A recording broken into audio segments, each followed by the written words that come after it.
नमस्कार, मी अनुराधा तांबोळकर. आपली संस्कृती बाय अनुराधा या चॅनलमध्ये तुमचं खूप खूप स्वागत आहे. आपण आपल्या या चॅनलमध्ये की नाही आपल्या संस्कृतीबद्दल, आपल्या सणावारांबद्दल खूप माहिती घेत असतो. त्याचबरोबर आपण इतरही गोष्टींची माहिती याच्यात घेत असतो. कारण आपली संस्कृती ही फक्त सणावारांपुरतीच मर्यादित असते का? तर नाही.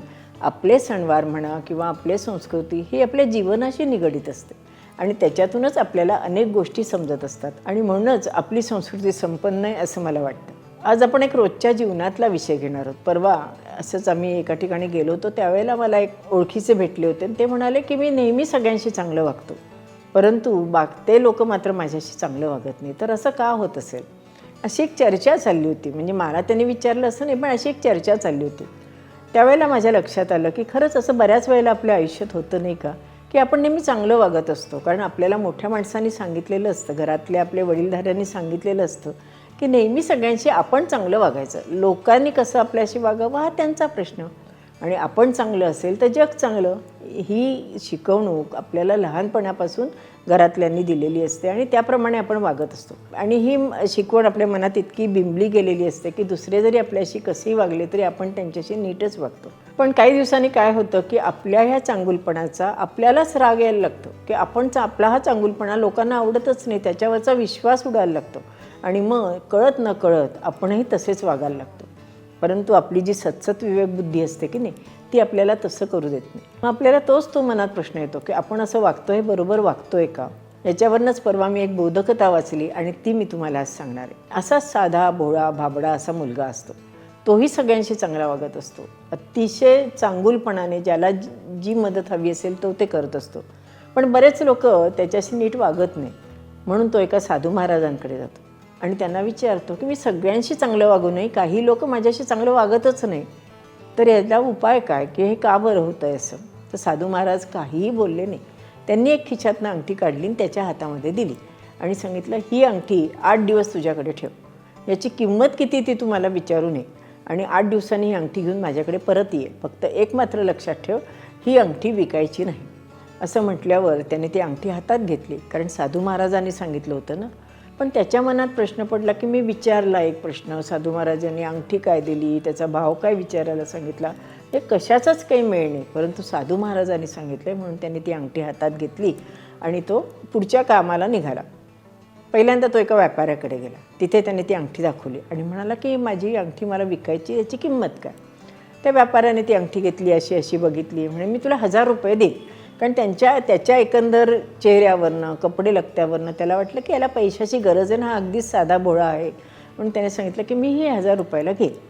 त्याने ती अंगठी त्याच्याकडनं घेतली, खिशात टाकली आणि तो म्हणाला मी नंतर येतो. पुन्हा 2 दिवसांनी दुसऱ्या एका व्यापाऱ्याकडे गेला. तिथेही त्याने विचारलं, त्यांनीही तेच उत्तर दिलं. फक्त तो म्हणाला की ह्या अंगठीची मी 10,000 किंमत देईल. ह्याला वाटलं अरे वा, अंगठीची किंमत जास्त मिळते. पण साधू महाराजांनी सांगितलं होतं अंगठी विकायची नाही, म्हणून त्यांनी ती अंगठी घेतली, खिशात टाकली आणि पुढे गेला. पुढे तो एका सोनाराकडे गेला. सोनाराला तरी विचारलं, ह्या अंगठीची किंमत काय, तुम्ही मला ही विकायची, तुम्ही किती द्याल? सोनाराने ती अंगठी घेतली, अशी करून छान बघितली आणि म्हणाला ह्या अंगठीचे मी तुला 1,00,000 रुपये देतो. असं म्हटल्यावर त्याला आश्चर्य वाटलं. पहिला जो माणूस होता तो 1,000 देत होता, हा 1,00,000 रुपये देतो. पण तो म्हणाला की मी तुम्हाला उद्या येऊन भेटतो.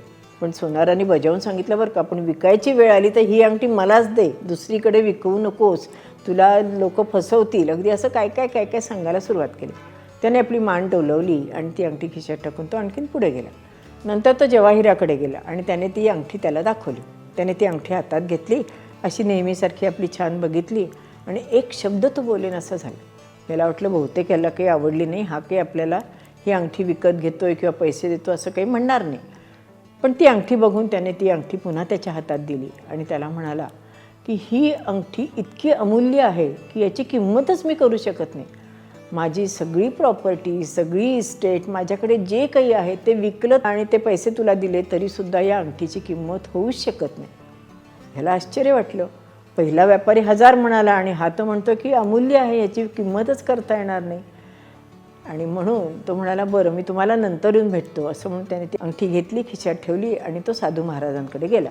त्याने ती अंगठी साधू महाराजांना दिली आणि व्यापारापासून जवाहिरापर्यंत ज्या गोष्टी घडल्या त्या सगळ्या त्यांना सांगितल्या. साधू महाराज हसले आणि म्हणाले, आता तरी तुला कळलं का, ही अंगठी म्हणजे तू आहेस. तुझ्या गुणाची पारख, तुझी किंमत कळायला योग्य माणूस लागतो. आणि ज्याच्याकडे ती पात्रता असते, जो रत्नपारखी असतो, जो गुणाची पारख करतो, तोच तुझी पारख करेल, हो की नाही? ज्यांना तुझ्या गुणाची पारख नाही ते तुझी पारख कशी करतील? मग अशा लोकांकडे आपण लक्ष न दिलेलं केव्हाही चांगलं. आणि साधू महाराज त्याला आणखीन म्हणाले की यावरून एक लक्षात ठेव, ज्यावेळेला तुमची गरज असते त्यावेळेला लोकांना तुमची किंमत असते, आणि ज्यावेळेला तुमची गरज नसते त्यावेळेला लोकांना तुमची किंमत नसते. ते तुम्हाला गृहीत धरतात.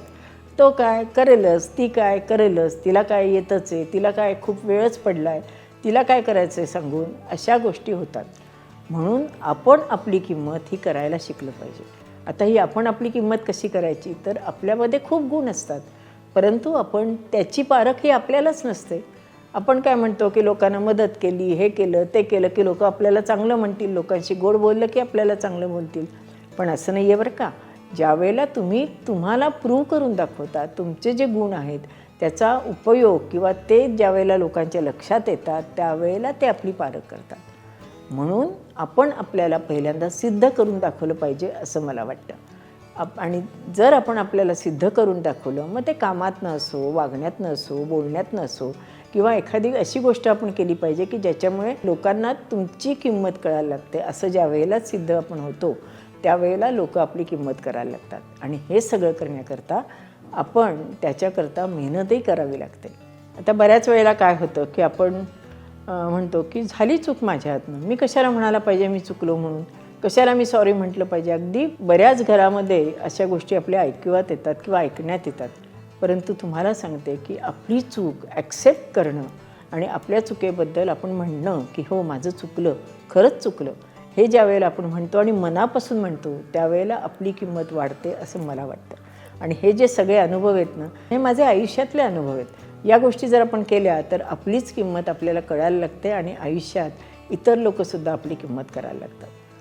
या बोधकथेवरनं तुमच्या लक्षात आलं असेल की प्रथम आपण आपली किंमत करायला शिकलं पाहिजे, आपण स्वतःला सिद्ध करून दाखवलं पाहिजे, आणि मुख्य म्हणजे आपण आपलं कार्य करत राहावं आणि आपल्याला लोक चांगलं म्हणतीलच ह्याची अपेक्षा मात्र आपण ठेवू नये. याचा एक मतितार्थ मी असा घेतला की कुणीच माणूस वाईट नसतं, सगळी माणसं चांगली असतात. जशी परिस्थिती असते त्याप्रमाणे ते बदलत असतात. आणि मुख्य आपण हा चांगला हा वाईट हे आपण आपल्या मनाने ठरवू नये.